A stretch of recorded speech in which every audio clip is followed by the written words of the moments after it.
नमस्कार साथियों, good evening. आपका द इनके स्टडी के यूट्यूब चैनल पर मैं नवीन कुमार एक बार फिर से स्वागत करता हूँ।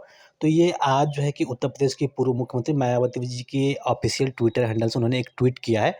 और ये ट्वीट वास्तव में जो उत्तर प्रदेश सरकार वर्तमान में उत्तर प्रदेश सरकार की जो नीति है शिक्षक भर्ती नहीं देने का, उसके रिगार्डिंग है। क्योंकि सरकार लगातार 6 साल से ये दावा करती आ रही है कि छात्र और शिक्षक अनुपात बराबर, इसी की वानगी को इसके आधार पर देखा जा सकता है कि आखिरकार ये ट्वीट इतना महत्वपूर्ण क्यों होने वाला है।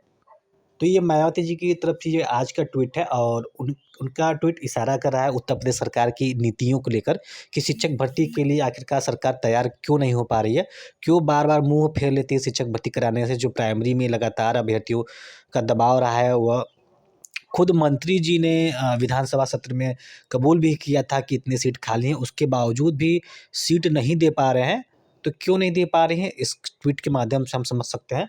तो मायावती जी का ट्वीट है, उन्होंने कहा है कि उत्तर प्रदेश सरकार द्वारा 50 से कम छात्रों वाले बदहाल 27,764 परिषदीय प्राथमिक और उच्च प्राथमिक विद्यालयों में ज़रूरी सुधार करके उन्हें बेहतर बनाने के उपाय करने के बजाय उनको बंद करके उनका दूसरे स्कूलों में विलय करने का फैसला उचित नहीं है। ऐसे में गरीब बच्चे आखिरकार कहाँ और कैसे पढ़ेंगे? तो 27,764 परिषदीय प्राथमिक और उच्च प्राथमिक विद्यालयों में ज़रूरी सुधार करके, यानी ये बात 27,000 बच्चों की नहीं है, 27,000 विद्यालयों की बात हो रही है। 27,764 विद्यालयों को बंद करने की बात हो रही है और या फिर उनके विलय करने की बात हो रही है।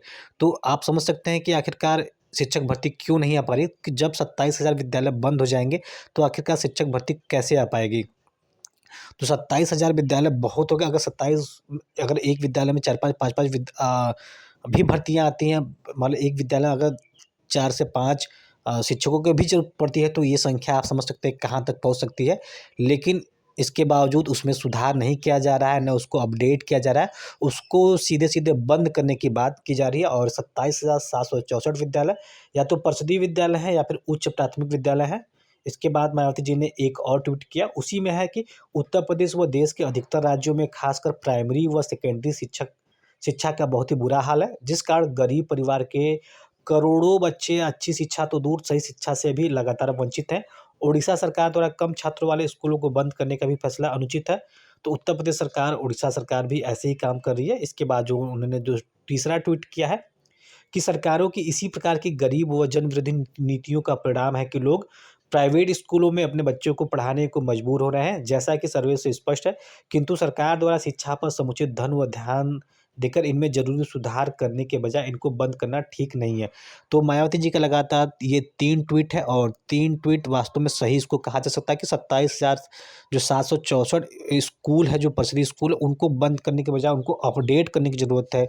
उनको आधुनिक बनाने की ज़रूरत, ताकि अधिक से अधिक बच्चे आ जाएँ। उधर जो है इस प्रकार से स्कूल बंद हो गए हैं, तो कहीं न कहीं जो प्राइवेट स्कूल लगातार बढ़ते जा रहे हैं, कहीं न कहीं उनको बढ़ावा ही मिलेगा और एक दिन स्थिति ऐसी हो जाएगी कि परिषदीय विद्यालय वास्तव में जो है बंद करने पड़ेंगे और शिक्षक भर्ती नहीं होगी। और क्योंकि 1 से 8 तक तो वैसे ही भर्ती नहीं होगी, उसके बाद जो 9वीं, 10वीं, 11वीं, 12वीं जो भर्ती आती है, जो कुछ कुछ आती है, कुछ संख्या में आती है, वो ऐसी रहेगी।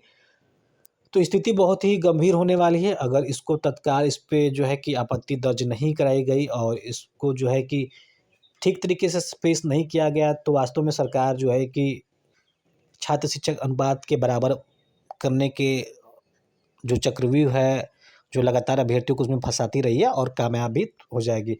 तो उत्तर प्रदेश में बंद हो सकते हैं 27,000 से अधिक प्राइमरी स्कूल, रिपोर्ट कह रही है।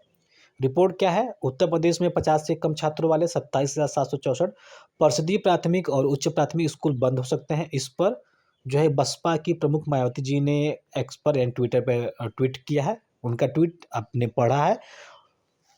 उनके ट्वीट का लबो-लुबा ये भी है कि विद्यालयों में ज़रूरी सुधार करके उन्हें बेहतर बनाने के बजाय उन्हें बंद करके दूसरे स्कूलों में विलय करना उचित नहीं है। गरीब बच्चे आखिरकार कहाँ और कैसे पढ़ेंगे? 3 नवंबर 2024 का ट्वीट है और वो ट्वीट वास्तव में एक बहुत बड़ी मुसीबत पैदा कर रही है उन अभ्यर्थियों के लिए जो पीआरटी में शिक्षक भर्ती की मांग कर रहे हैं, जो उच्च प्राथमिक में शिक्षक भर्ती की मांग कर रहे हैं। कहीं न कहीं इस वजह से अब उन्हें हो सकता है कि सोचना पड़े। फिलहाल इस वीडियो में बस इतना ही। मिलते हैं अगले वीडियो में। बने रहिए द एनके स्टडी के साथ। बहुत-बहुत धन्यवाद।